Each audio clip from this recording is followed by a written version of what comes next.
قالت مدير أعمال الفنان المغربي سعد المجرد إيمان الخميسي خلال استضافتها في برنامج إذاعي بتونس أن المجرد غالبا ما سيتزوج بفتاة تونسية دون أن تكشف اسمها.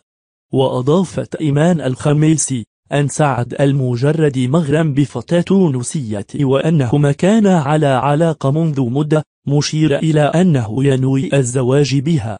من جهة أخرى أكدت وكيل أعمال المجرد أن الفنان المغربي أعلن عن رغبته في إحياء حفل فني في تونس، وذكرت مصادر إعلامية تونسية أن هذا الحفل الغنائي سيأتي بعد أول حفل سيحيه بالمغرب مباشرة بعد صدور قرار يقضي برفع حظر السفر عنه.